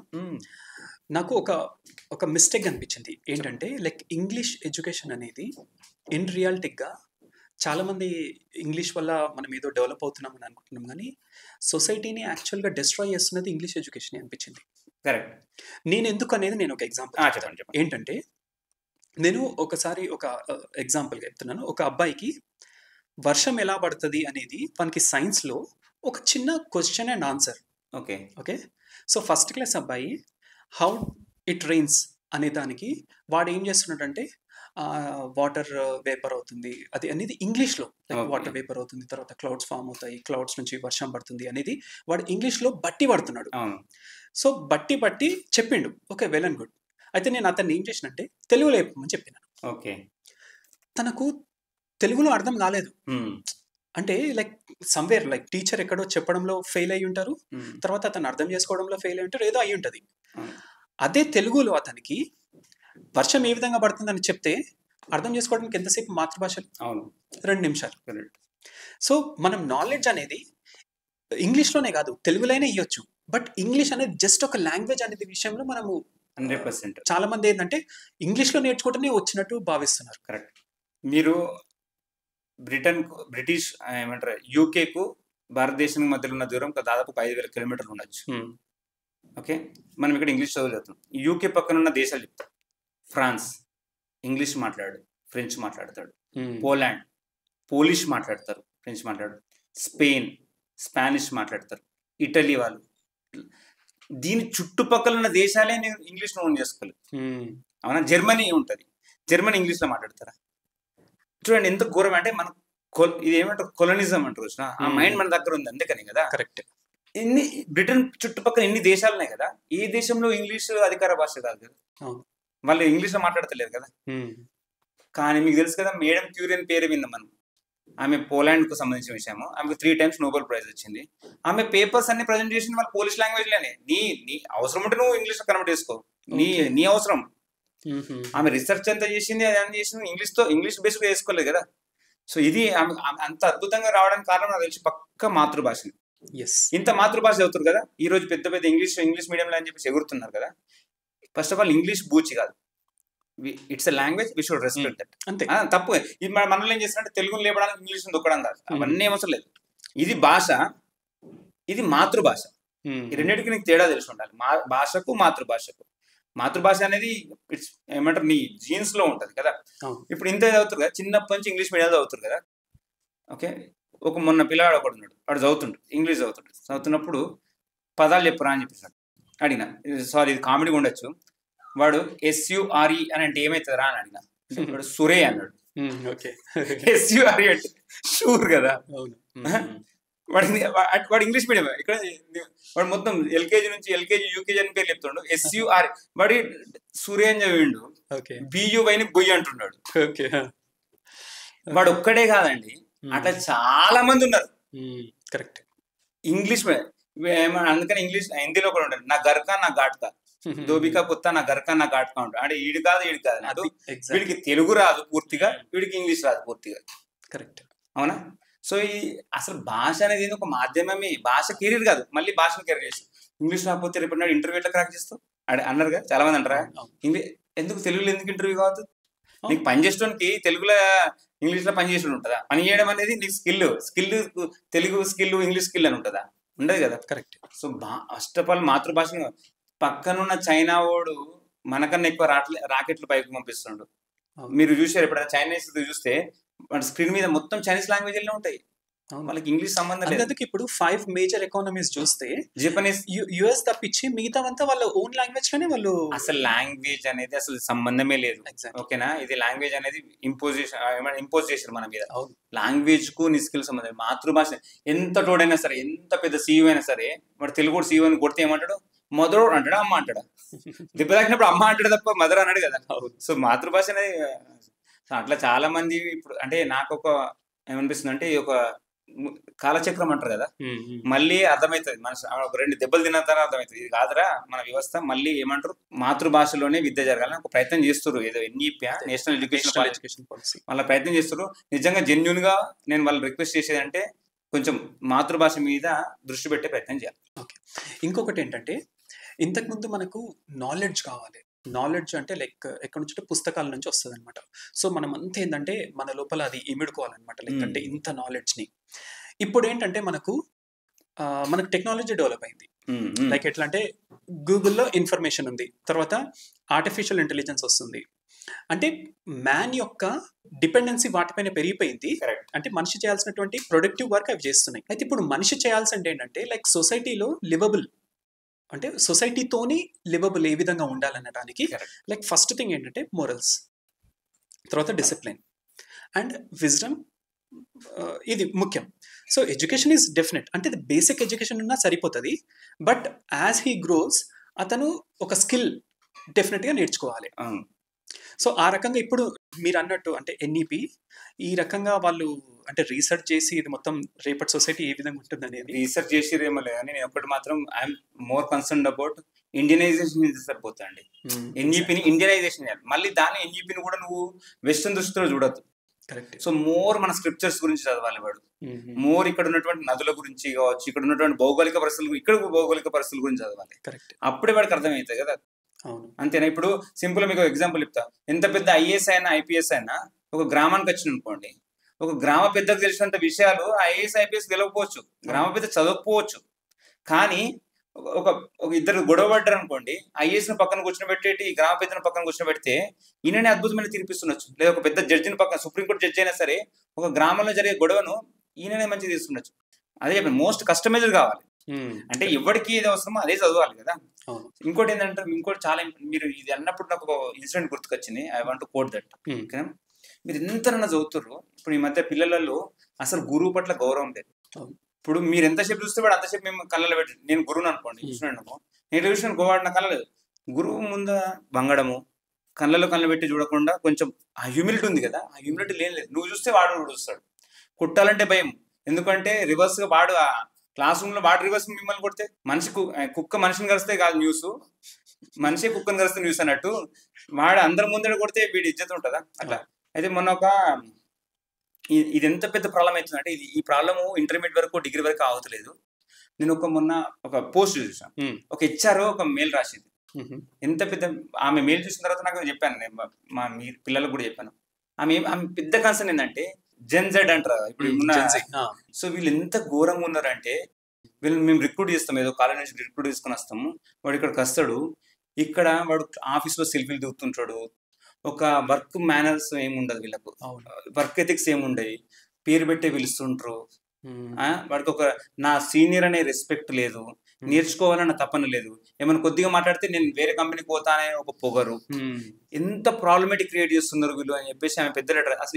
అసలు ఈ జనరేషన్ ఉంటుందా లేకపోతే వెళ్ళిపోతుందా అని. నాకు తెలిసి ఈ విషయం, ఈ బాధ గురించే కావచ్చు పెద్ద పెద్ద కంపెనీలు ఏ మీద ఇన్వెస్ట్ చేస్తున్నాయి. వీళ్ళు నమ్ముకునే బదులు ఏ నమ్ముకునేది బెస్ట్ కదా. అంతేనా? వీడు చేసే పని ఒక మిషన్ చేసింది అనుకో, మిషన్ బాగా చేస్తుంది కదా. Correct correct. మీరు అందరు గుర్తుంచుకోవాల్సిన విషయం, ఇంకో 20-30 సంవత్సరాల తర్వాత నీ అవసరం ఉండదు.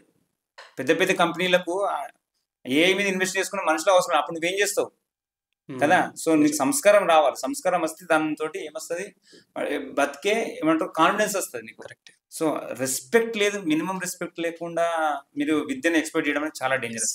నేను ఫస్ట్లో చెప్పాను కదా, లైక్ అంటే సొసైటీని యాక్చువల్గా బిల్డ్ చేయాల్సింది పోయి డిస్ట్రాయ్ చేస్తున్నది ఎడ్యుకేషన్ అని అనిపిస్తుంది. మోడర్న్ డే ఎడ్యుకేషన్ ఏ విధంగా అంటే, ఫర్ ఎగ్జాంపుల్ ఒక పిల్లాడికి తల్లిదండ్రులు మంచి సంస్కారాలు నేర్పించి బయటకు పంపిస్తున్నారు. ఓకే, అతను సొసైటీని చూస్తున్నాడు and at the same time from the lens of ఎడ్యుకేషన్ని సొసైటీని చూస్తున్నాడు. సో ఈరోజు ఇన్ని నేరాలు జరుగుతున్నాయి, కరప్షన్ చేస్తున్నారు. ఎడ్యుకేటెడ్ పీపుల్ కరప్షన్ చేస్తున్నారు, అన్ఎడ్యుకేటెడ్ పీపుల్ అయితే చేయరు కరప్షన్. సో ఇంకా ఇవే కాకుండా లైక్ ఇప్పుడు మన అల్లు అర్జున్ ఇష్యూలో ఎవరైతే అక్కడ మూవీకి వెళ్ళిన వాళ్ళంతా యూత్ ఉన్నారో దే ఆర్ ఆల్ ఎడ్యుకేటెడ్ నాకు తెలిసి. ఓకే, 90% అయితే ఎడ్యుకేట్ అయి ఉంటారు. అంటే అట్లాంటి అంటే ఒక స్టేజ్లో లైక్ ఎలా బిహేవ్ చేయాలనేది మర్చిపోయారు. So education has failed.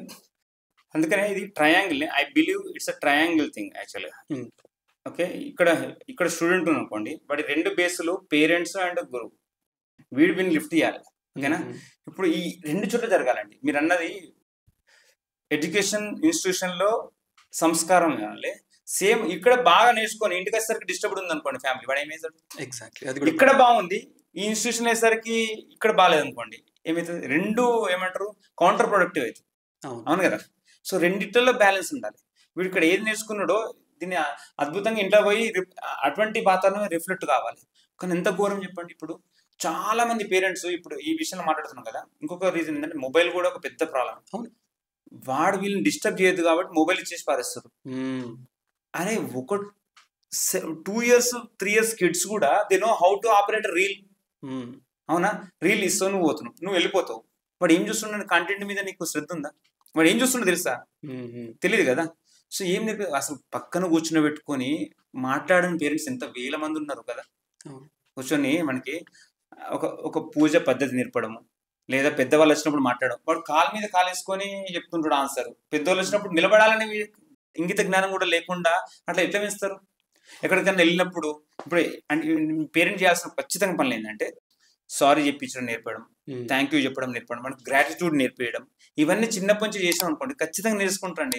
నేను చెప్పాను కదా, childrens are carbon copy of parents. Exactly, నువ్వేం చేస్తావు అదే చేస్తాడు. నీ వాతావరణం ఇట్లా క్రియేట్ చేయి, అది చేస్తాడు. కానీ ఇంకొకటి డేంజర్, మీరు ఇంకోటి అన్నా కదా, కానీ స్కూల్కి వచ్చేసరికి మాత్రం అటువంటి వాతావరణం కూడా ఉండాలి.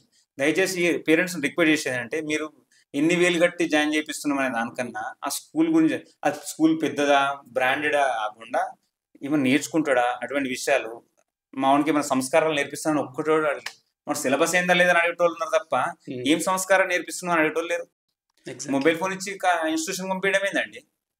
మొబైల్ ఫోన్ కాలేజీలో ఏం అవసరం ఉంటుంది, స్కూల్లో ఏం అవసరం ఉంటుంది? అట్లా కొన్ని వేల మంది స్టూడెంట్స్ మొబైల్ క్యారీ చేసిపోతారు. అయితే నేను ఇక్కడ ఒక చిన్న విషయం చెప్తా, ఎంత దిగజారిపోయిందంటే వ్యవస్థ. మీరు నేను కావచ్చు, చిన్నప్పుడు స్కూల్కి వెళ్ళిన, స్కూల్కి వెళ్ళి వచ్చిన తర్వాత మొట్టమొదటి చేసేది, ఇంటికి వచ్చిన తర్వాత మన కళ్ళు ఎవరిని వెతుకుతాయి? స్కూల్ నుంచి ఇంటికి వచ్చిన తర్వాత మన కళ్ళు ఎవరిని వెతుకుతాయి? తల్లిదండ్రులు. ఎగ్జాక్ట్, తల్లిదండ్రులు కూడా, తండ్రి లేనేలేడు దానిలో. అమ్మేది నాన్న కనబడ్డా సరే నాన్న కూడా అడిగే ఫస్ట్ క్వశ్చన్ ఏది? అమ్మ పక్కన అమ్మ అమ్మ అమ్మ అమ్మ వచ్చేదాకా. ఇప్పుడు నేను ఛాలెంజ్ చేసి చెప్తున్నాను, 199 కాదు 100 మంది పిల్లలు ఎవరు ఇంటర్మీడియట్ కావచ్చు 10th క్లాస్ వాళ్ళు, వాడు ఫస్ట్ వచ్చిన తర్వాత వెతికేది ఏం తెలుసా? వాడు మొబైల్. మనకి అమ్మ కనబడ్డా కానీ కనబడదు, అమ్మేది వెతుకులేడు, మొబైల్ ఏది మొబైల్ ఏది. పొద్దున నేను స్నాప్ పెట్టినా దానికి ఎన్ని లైక్స్ వచ్చినాయో, పొద్దున నేను రీల్ పెట్టినా దానికి ఎన్ని లైక్స్ వచ్చినాయో చూసినాం. ఇక్కడ ఫెయిల్ కాలేదు మనం. తల్లిని వెతుకోవాల్సిన వ్యక్తి స్టూడెంట్ ఈరోజు మొబైల్ వెతుక్కుంటుండు. దానికి కారణం ఎవరు? మనమే కదా. కరెక్ట్. మనకు ఇంతకుముందు ఏంటంటే లైక్ డాక్టర్స్ కావాలి, ఇంజనీర్స్ కావాలి, సైంటిస్టులు కావాలి, ఈ విధంగా అనేవాళ్ళు కదా మన సొసైటీలో. నేనేమంటానంటే ఈ రోజుల్లో మనకు what we need is spiritual gurus కావాలంటాను. అంటే స్పిరిచువల్లీ ఎన్లైటెడ్ పీపుల్ కావాలంటాను. అండ్ ఆల్సో హీలర్స్ కావాలి. Okay, so we want these people. And also yoga teachers కావాలి, మంచి కథలు చెప్పేవాళ్ళు కావాలి, ఆర్ట్స్ క్లాసికల్ డాన్స్ నేర్పించే వాళ్ళు, మ్యూజిక్ నేర్పించే వాళ్ళు కావాలి. These are the actual things we need in the society. ఇది రియల్ ఎడ్యుకేషన్. ఇది 100%. I completely agree with this one. అయిపోయిందండి. ఇప్పుడు టెక్నాలజీ హ్యూమన్ బ్రెయిన్ దాటి వెళ్ళిపోయింది. సో ఇప్పుడు చేసే పెద్ద పెద్ద పనులు నువ్వు ఏం చేయాల్సిన అవసరం లేదు. కానీ ఎంత పెద్ద మెషిన్ కూడా హ్యూమన్ టచ్ తీసుకురాదు కదా. అవును. అవునా? ఇప్పుడు ఒక రోబో వచ్చి నాన్న తిన్నవా బిడ్డ అని అన్నది కదా రోబో. ఓకే, కొడుకొచ్చి లేకపోతే తల్లి వచ్చి అన్నదానికి రోబొచ్చి అన్నది, దానికి ఏం సంబంధం? కరెక్ట్. సో మీరు అన్నట్టు, కానీ నేను ఒక పాజిటివ్ సైడ్ చూడాలా, మనం అప్పటి నుంచి నెగిటివ్ అనిపిస్తాను. పాజిటివ్ సైడ్ ఏంటంటే ఈరోజు స్పిరిచువల్ గురుస్ ఎవరు ఉన్నారో వాళ్ళు అద్భుతంగా ఎందుకు జనాలు వెళ్తున్నారు. సో ఆ ఒక వాక్యూమ్, చాలా వాక్యూమ్ వచ్చేసింది. ఎగ్జాక్ట్లీ, చాలా వాక్యూమ్ వచ్చేసింది. ఏంది ఇది కాదురా అనే విషయం తెలిసి, అందుకనే స్పిరిచువల్ గురు ఒక్కడు పెడితే అక్కడ ఎంతమంది యూతే కనబడుతుంది, మొత్తం యూతే. వాడికి పెద్ద ధ్యానం చేసుకుంటూ కూర్చున్నాడు అంటే ఎంత గ్యాప్ మనం క్రియేట్ చేసి పెట్టినాము. ఆ గ్యాప్ తీసేసారు. మీరు అన్నట్టు 100% స్పిరిచువల్ గురుస్ కావాలి మనకు, యోగా ట్రైనర్స్ కావాలి చాలా. సో ఇటువంటి ఫీల్ చేయాలి. దీని మీద మనం ఇన్వెస్ట్ చేయాల్సిన అవసరం మనకు చాలా అవుతుంది. ఎగ్జాక్ట్లీ. అయితే ఇంత చేసిన మీరు చెప్పారు డాక్టర్లు ఇంజనీర్లు తయారు చేస్తుండొచ్చు, మీరు కేవలం డాక్టర్లు ఇంజనీర్లు మాత్రమే తయారు చేస్తారు, మనుషులను తయారు చేస్తలేరు. నాకు ఎందుకు ఈ డాక్టర్లు ఇంజనీర్లు అన్నప్పుడు ఒక చిన్న ఇన్సిడెంట్ గుర్తుకొస్తుంది. నాకు చాలా అంటే ఇన్సిడెంట్ కాదు, నేను చూసాం ఒక 15-20 years బ్యాక్ వరకు కూడా, అంటే చాలా సంవత్సరాల నుంచి ఒక ఫ్యాషన్ ఉంటుంది. ఎవడన్నా మీకు నీట్లో ఫస్ట్ ర్యాంక్ తీసుకున్నాను అనుకోండి, మన దగ్గరికి వెళ్తారు, ఎవరు ప్రెస్ వాళ్ళు వెళ్తారు. సార్ ఏంటి అంటే, ఐఎమ్ వెరీ హ్యాపీ అంటారు. మీ లక్ష్యం ఏంటంటే, నేను పెద్ద డాక్టర్ని, పేదవాళ్లకు ఏమంటారు సేవ చేయాలని ఉంది అని అంటుంటాడు. వాడు ఇంజనీరింగ్ అనుకో, నేను పెద్ద ఇంజనీర్ అయిపోయి ఇట్లా వేసేసి పేదవాళ్ళకు. సో అది ఫ్యాషనబుల్ స్టేట్మెంటే. మీరు ఒకసారి డేటా తీయండి, 20 సంవత్సరాల ఇంటర్వ్యూలు తీయండి, 20 సంవత్సరాల నుంచి ఇంటర్వ్యూ ఫస్ట్ ర్యాంక్ వచ్చిన వాళ్ళు ఎంతమంది సేవ చేస్తారు చెప్పండి. 20 సంవత్సరాల నుంచి నీట్లో ఫస్ట్ ర్యాంక్ వచ్చిన వాళ్ళు కావచ్చు, ఐఐటీలో ఫస్ట్ ర్యాంక్లు వచ్చిన వాళ్ళు, వీళ్ళు చెప్తారు ఫ్యాషనబుల్ స్టేట్మెంట్ చెప్తారు, నేను పేదవాళ్ళకి సహాయం చేయాలనుకుంటున్నాను, నేను పెద్ద డాక్టర్ని అయిపోయి అని చెప్తారు కదా. ఎంతమంది ఉన్నారు? ఎగ్జాక్ట్లీ. మీకు అంటే ఏమంటారు, సినిమాలలో ఇది ఎక్కువ ఫ్యాషనబుల్ స్టేట్మెంట్ అంతే కదా. నేను ఇది చేద్దాం అనుకుంటున్నా, అది చేద్దాం, అది ఎవ్వడు చేస్తలేడు. ఎందుకు చేస్తలేడు చెప్పండి. అప్పుడు ఎందుకంటే వీళ్ళు 4-5 సంవత్సరాలు 6 సంవత్సరాలు ఇన్వెస్ట్మెంట్ దీనిలో చేస్తారు కదా. చేసిన తర్వాత నాకేం అవసరం, నేను లక్షలు పెట్టి చదువుకున్నా, నేను ఇప్పుడు పోయి గ్రామాలలో పోయి పని చేయాలి నేను అని చెప్పేసి. అంటే విద్య ఎంత ఘోరమైనటువంటి వాక్యూమ్ క్రియేట్ చేస్తుంది. కరెక్ట్. సో దీన్ని తీసేయాలి మనం. ఇంకొకటి ఏంటంటే లైక్ మనకు అంటే ఈ రోజుల్లో ఆస్తికులు నాస్తికులు అనేటువంటి ఒక వాదన నడుస్తుంది కదా. అంటే చాలా మంది నాస్తికులు మాట్లాడే మాటలు ఏంటంటే లైక్ మతం అనేది ఉండకూడదు, ఈ దేవుడు అనేటువంటి నమ్మకం ఉండకూడదు, తర్వాత ఈ బంధాలు బంధుత్వాలు, ఈ అంటే ఫంక్షన్స్, తర్వాత ఇట్లాంటివి చేస్తాం కదా. సో వీటిని వాళ్ళు వ్యతిరేకిస్తున్నారు. బట్ మనం ఇప్పుడు డిస్కస్ చేసుకునే దాంట్లో సొసైటీలో ఉన్నటువంటి వాక్యూమ్ ఏంటంటే, ఇవి లాస్ అయినప్పుడు సొసైటీ అనేది నిలబడదు, సమాజం మనుగడనే కష్టమవుతుంది. అంటే మనకు డెఫినెట్గా ఒక సొసైటీకి అంటే ఒక కైండ్ ఆఫ్ దాన్ని రన్నింగ్ సిస్టమ్ కావాలి మనకు.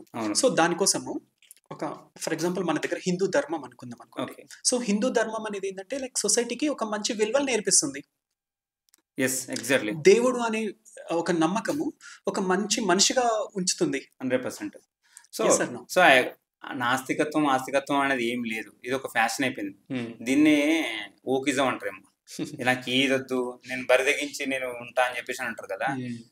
ఎవడైనా సరే ఈ ఓకిజం కావచ్చు, ఇటువంటి మాట్లాడేటోడు పక్కా ఏదో ఫ్యాన్ వేలాడుతుంటాడు కొన్ని సంవత్సరాల తర్వాత, వాడికి పిచ్చోడైపోయి.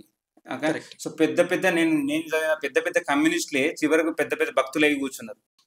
ఓకే, కరుణానిధి లాంటి వ్యక్తే సత్యసాయిబాబు ముందర మోకాలు పెట్టుకోవచ్చు. అంత కరుణానిధి కన్నా పెద్ద నాస్తికుడు ఉన్నాడా? తమిళనాడులో కావచ్చు పెద్ద నాస్తికోద్యమం చేసినాగా సత్యసాయిబాబు ముందర మోకాల కింద కూర్చున్నాడు. తెలుసు కదా. సో మనిషికి ఇవే విషయం కాదు, ఏంటిది కనెక్ట్ గుంపు కదా. ఓకే, నేను చిన్న ఛాలెంజెస్ ఇవన్నీ ఏమి ఉండద్దు అన్నట్టు, మీకు లావిష్ బిల్డింగ్ లా నేను ఒక్కరిని పెట్టి నీకు 3 times మీల్స్ పెట్టేసి అన్ని ఇస్తే ఎన్ని రోజులు బతుకుతావు? 3 రోజులకంతా. 3 రోజుల తర్వాత నువ్వు పిచ్చోని అయిపోతావు, నేను పిచ్చోడు అంటారు. ఓకేనా. సో ఇవన్నీ పని కనెక్టివ్ అండ్ ఏమంటారు, ఈ డాట్స్ కనెక్ట్ చేస్తూ మనుషుల మధ్యలో ఏమంటారు ఎమోషన్ లేకుండా ఏం పని చేస్తుంది చెప్పండి. ఎమోషన్ కదా. దేవుని మొక్కడం అంటే ఎమోషన్ అది. సో ఇప్పుడు ఒక మనిషి, నేను ఒక దగ్గర విన్నా, ఇది ఎగ్జాంపుల్ చెప్తాను, ఇది బాగుంటుంది ఎగ్జాంపుల్. నేను నాకు తెలిసిన వాళ్ళ అమ్మను ఒక సైకాలజిస్ట్, ఆమె చాలా ఇబ్బంది పడుతుంది అని చెప్పేసి, అంటే మెంటల్లోనే సైకాలజిస్ట్ తీసుకెళ్ళా. ఆయన ఫీజు 4,000 రూపాయలు. ఓకేనా. సో 4,000 రూపాయల తర్వాత నేను ఆమె లోపలికి తీసుకెళ్ళాను. సో ఆయన ఏమన్నాడు, మీరు కూడా రండి, మీరు కూడా పక్కన ఉండండి అని చెప్పేసి అన్నాడు. సింపుల్ తెలుసా కార్తిక్, ఏం చేశారంటే ఆయన ఒక్కొక్క సెషన్ ఒక్కొక్కరికి 4,000 రూపాయలు ఫీజు ఎందుకు తీసుకున్నాడా అనుకున్నా. ఒక్కొక్కరికి 40 to 45 minutes సెషన్ తీసుకుంటాడు. 45 నిమిషాల సెషన్ జరిగింది. నేను పక్కనున్నా. 45 నిమిషాల్లో ఆయన మాట్లాడింది 5 నిమిషాలు మాత్రమే. మిగతా 40 నిమిషాలు ఈమెనే మాట్లాడింది. ఈయన ఏం చేసిండంటే ఆమెకున్న బాధల్ని చెప్పుకునే ప్రయత్నం చేసిండు. ఆమె ఏడుస్తుంటే ఏడవనిచ్చిండు. So is not consoling. So అంటే సింపుల్ లెస్ 45 మినిట్స్ తర్వాత ఆమెకు హ్యాపీగా ఎందుకు అనిపిస్తుంది అంటే తన బాధ అని చెప్పుకోవడానికి ఒకటి దొరికిండు అనుకున్నాను. నేను అనుకున్నాను ఈ 4,000 రూపాయలు ఎందుకు చేస్తున్నారంటే ఒక్కరు కనీసం 45 to 50 తీసుకుంటారు. సింపుల్ మనిషికి బాధ చెప్పుకోవడానికి ఒకటి ఉండాలి కదా. Exactly correct. ఎమోషన్ కదా. అవును. సో నేను అనుకున్నా అప్పుడు అనిపించింది ఓహో ఇదా సైకాలజిస్ట్ అంటే సైక్రాట్రిస్ట్ అంటే ఇట్లుంటదా అని చెప్పేసి అనిపించింది. సో నేను అబ్జర్వ్ చేసిన 5 నిమిషాలు ఆయన మాట్లాడాడు. 40 నిమిషాలు ఈమె బాధలు మొత్తం ఎప్పుడెప్పుడు మంచిగా విన్నాడు. Is a good listener. చాలా అద్భుతంగా విన్నాడు ఆయన. దట్ హీల్డర్. ఆయన చెప్పే మందుల కన్నా అరే నేను చెప్పిన బాధలు విన్నాడు మంచిగా అట్లా అట్లా చాలా మంది మీరు ఎంతో మందిని హీల్ చేయొచ్చు. మరి ఈ నాస్తికంలో మాట్లాడతారు మరి ఇదేం తీసుకొస్తాం? ఒక మిషన్ ముందు కూర్చొని నేను చెప్తే వింటదా అది? కరెక్ట్, అర్థమవుతుంది దానికి. సో ఎమోషన్స్ ఖచ్చితంగా అవసరం కదా మనిషి. ఓకే. సో అల్టిమేట్లీ మనం ఇంత డిస్కస్ చేసాం కదా, దీంట్లో like good things and bad things అన్నిటినీ మనం డిస్కస్ చేసుకున్నాము. అండ్ ఫైనల్ థింగ్ ఏంటంటే లైక్ ఈ ఎడ్యుకేషన్ని తల్లిదండ్రులు ఏ విధంగా తమ పిల్లలకు నేర్పించాలి అంటే వాళ్ళ యొక్క థాట్ ఏ విధంగా ఉండాలి అంటే ఎడ్యుకేషన్ని మరీ ఎక్కువ సీరియస్గా తీసుకుంటున్నారు కదా. సో తల్లిదండ్రులు ఏ విధంగా ఉండాలి ఈ విద్య విషయంలో? 100% మీరు ఎడ్యుకేషన్ సీరియస్ తీసుకోవాల్సిన అవసరం లేదు. Childrens are carbon copy of parents. అవును. మీరు వాడికి ఏం తెలియదు. నువ్వేం చేస్తావో వాడు అదే చేస్తాడు. నువ్వు ఎట్లా నిలబడతావు వాడు అట్లా నిలబడతాడు. నువ్వేం పని చేస్తావు, నువ్వు మొబైల్ పట్టుకొని కూర్చున్నావు అనుకోండి వాడు కూడా మొబైల్ పట్టుకొని కూర్చోవాలనుకుంటాడు. ఓకేనా. సో బయటికి తీసుకుపోయే వ్యవస్థ లేదు. వీళ్ళు ఇంత చెప్పాను కదా చాలా ఫంక్షన్లకు వెళ్తుంటాం కదా, వెళ్తుంటే ఫస్ట్ ఆఫ్ ఆల్ వీళ్ళు తీసుకురాదు. అవును. వీళ్ళు తీసుకుపోరు ఫంక్షన్లో. ఓకేనా.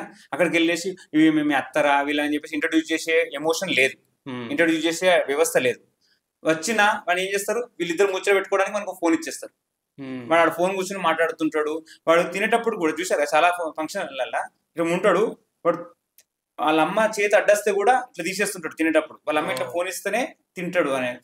మా వాడు ఫోన్ లేకపోతే తినలేడు అని చెప్పేసి అంటే 2 రోజులు ఎండింది అనుకో, 3వ రోజు వాడు ఫోన్ దగ్గర రాడు, అన్నం దగ్గరకు వస్తాడు. అంత ధైర్యం లేదా నీకు? అంత ప్రేమ ఏంది ఇప్పుడు ఇళ్ళ మీద? ఫస్ట్లో కూడా చెప్పాను మీరు సర్జరీ చేయాలి, పెయిన్ కిల్లర్ ఇవ్వద్దు. పెయిన్ కిల్లర్ ఏంటి? మనకు ఫోన్ ఇచ్చేసి తినిపించడం. సర్జరీ ఏంటి తెలుసా? నువ్వు ఫోన్ ఇయ్యా, తింటే తిను లేకపోతే ఏమైనా చేసుకో. ఫోన్ ఇయ్యా, చదివితే చదువు లేకపోతే లేదు, నీ ఇష్టం అనే విషయాన్ని మనం గట్టిగా నిలబడితే ఎందుకు రాను? సో దయచేసి పేరెంట్స్ ఒక్క విషయం గుర్తుంచుకోవాలి. ఇంకొక విషయాలు అసలు వ్యవస్థనే లేదు. మనకు మంచి విషయాలు మా వాడు మా మాట వినడు, మీ వాడు మీ మాట వినడు కాదు, మీ వాడు నీ మాట వినే ప్రయత్నం నువ్వు చెప్పలేదు. నువ్వు మాట్లాడు, పేరెంట్ ఫెయిల్ అయినట్టు అంతే కదా. నువ్వు మాట్లాడాలి. చాలా పెద్ద ఛాలెంజింగ్ విషయం ఇప్పుడు ఇది. అర్థమైతలేదు ఇప్పుడు. తర్వాత ఎందుకు వృద్ధాశ్రమాలు పెరుగుతున్నాయి? వృద్ధాశ్రమాలు ఊరికే పెరగాయి కదా. చిన్నప్పటి నుంచి ఆ ఎమోషన్ బాండింగ్ క్రియేట్ చేయాలి కదా. సో ఇవన్నీ వీటన్నిటికి స్టాప్ చేయాలంటే దయచేసి పేరెంట్స్ నా సిన్సియర్ రిక్వెస్ట్ ఏంటంటే మహాభారతాలు రామాయణం లాంటి పుస్తకాలు తీసుకొచ్చి మొక్కకండి. దాన్ని ఆడ ఏది పూజ గదులు పెట్టి మొక్కడం కాదు, కనీసం దాని ముందు మీరు చదవాలి. చదివి తల్లి మొదటి గురువు అంటారు కదా, తల్లి దగ్గర నుండి ఇదిరా రాముడు క్యారెక్టర్ ఇదిరా, ఇది లక్ష్మణుడురా, ఇట్లా కలిసి ఉండాలిరా మీరు అని చెప్పేసి చెప్పండి. ఖచ్చితంగా మార్పు వస్తుంది. ఫ్యూచర్ అంతా కూడా ఈ భారతదేశమే కాదు ప్రపంచం మొత్తం కూడా మన వైపే చూస్తుంది, మనం ఇచ్చే నాలెడ్జ్ గురించి చూస్తుంది. సో మనం గట్టిగా స్ట్రాంగ్ నిలబడ్డప్పుడు అద్భుతమైన వ్యవస్థను క్రియేట్ చేస్తాం. మళ్ళీ ఆ కుటుంబ వ్యవస్థ ఏదైతే విచ్ఛిన్నమైపోతుంది అనుకుంటున్నామో, విద్యా వ్యవస్థ ఏదైతే విచ్ఛిన్నమవుతుంది అనుకో, వీటికి అన్నిటికీ కారణం మన ఇల్లే. ఇల్లు చక్కగా ఉంటే సమాజం చక్కగా ఉంటుంది, సమాజం చక్కగా ఉంటే దేశం బాగుంటుంది. కరెక్ట్. అయితే ఈ విద్యలో చాలా రకాల మార్పులు రావాలి అంటే ఒక రెవల్యూషన్ తీసుకొని రావాలి దీంట్లో. ఎందుకంటే ఇప్పుడు ఎట్లయిపోయినాయి అంటే కొన్ని రకాల మార్పులు తీసుకురావడానికి రాజకీయాలు అడ్డొస్తున్నాయి కూడా. అవును. అంటే మోరల్స్ నేర్పించడానికి కొన్ని కైండ్ ఆఫ్ పాలిటిక్స్ ఏం చేస్తున్నాయి అంటే ఇట్లాంటివి పెట్టొద్దు, ఇట్లాంటివి పెడితే మీరు మతాన్ని రుద్దుతారు, లేకపోతే ఒక సాఫ్రనైజేషన్ ఆఫ్ ఎడ్యుకేషన్, ఈ రకమైనటువంటి మాటలు మాట్లాడుతున్నారు. కానీ మీరు చెప్పినట్టు యాక్చువల్లీ వీ నీడ్ దెమ్. ఏంటి సేమ్ సాఫ్రనైజేషన్? విలువలు చెప్తామంటే సాఫ్రనైజేషన్. రాముడు లాంటి గొప్ప వ్యక్తిని తయారు చేస్తా అంటే సాఫ్రనైజేషన్. రామలక్ష్మణుల యొక్క కలిసి ఉండమని చెప్పడం సాఫ్రనైజేషన్. కృష్ణుడి యొక్క భగవద్గీతను అంటే ఏమంటారు కుంగిపోకురా నువ్వు దేనైనా పోరాడని చెప్పేసి కృష్ణుడు చెప్పిన విషయాన్ని నీకు చెప్పడం సాఫ్రనైజేషన్. ఏం సాఫ్రనైజేషన్? ఏం మాట్లాడుతున్నాం మనం? అవుతుంది మొత్తం సమాజం మొత్తం విలువలు లేకుండా పడిపోతే ఓ సోమాలియాను ఓ సూడాను అయిన తర్వాత అర్థమవుతుంది. కనీసం తినడానికి తిండి దొరకదు. సోమాలియా, సూడాన్ లాంటి దేశాలు వనరులు లేక వనరులు లేక పడిపోయిన దేశాలు కాదు, సంస్కృతి లేక పడిపోయిన దేశాలు. వాళ్ళ మానసిక స్థితిని ఆ విధంగా నిర్మాణం చేసి ఎగ్జాక్ట్లీ. ఇప్పుడు ప్రపంచంలో కట్టిక పేద దేశాలు వాటికి ఏంది సంస్కృతి లేక పడిపోయినాయి. కరెక్ట్, అర్థమైందా? సో ఎప్పుడైతే నువ్వు మంచి విలువలు ఉంటాయో, మంచి సంస్కృతి ఉంటుందో, అప్పుడు మంచి సమాజం క్రియేట్ చేయగలుగుతాం కదా. ఈ సాఫ్రనేషన్ లాంటి పిచ్చి పిచ్చి మాటలు మాట్లాడకుండా అవన్నీ పక్కన పెట్టి ఇంకొక మంచి వ్యాలిడ్ పాయింట్ చెప్తా. స్కూళ్ళల్లో అంటే ఏమంటారు, మన వాళ్ళు చాలా మంది ఉంటారు కదా, మన విద్యలో మార్పులు రావాలి, మన పాఠాలు చెప్పాలి. ఓకే, నా 8th క్లాస్ 9th క్లాస్ పిల్లాడే అవుతున్నాడు, దానిలో రామాయణం లేదు, అక్కడ మహాభారతం లేదు. ఇంట్లో వచ్చి సార్ వచ్చి కొడతాడా, మీరు మహాభారతం ఎందుకు నేర్పిస్తున్నారు అంటాడా వాళ్ళ సార్ వచ్చి? నువ్వు నేర్పించచ్చు కదా, స్కూళ్ళలో బాధ్యత స్కూల్లో చేస్తారు, కానీ ఇలాంటి విలువలు ఉన్న విద్యను నువ్వు ఇంట్లో ఇవ్వచ్చు కదా. అసలు ఇల్లే మొదటి ఏమంటారు దేవాలయం కావచ్చు, వాటెవర్ విద్యాలయం కావచ్చు. తల్లిదండ్రుల్ని I request, please concentrate on this moral values. ఓకేనా? మీ ఏమంటారు వాడిని జాగ్రత్తగా గమనించండి, వాడి యొక్క యాటిట్యూడ్ని జాగ్రత్తగా గమనించండి. మీరు పక్కా వింటాడు, ఇట్లా ఇది చెప్పకండి, ఎక్స్క్యూజ్ చెప్తారు, మా మాట వినడు, మా మాట వినాడు.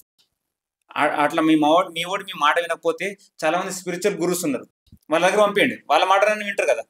ఎవరు చెప్పినా కానీ మంచి విషయాన్ని చెప్పాలనుకుంటారు కదా. సో అటువంటి ప్రయత్నం అందరూ చేయాలి, మంచి సంస్కృతి మనం నిలబెట్టే ప్రయత్నం మనం చేద్దాం. ఓకే, తప్పకుండా.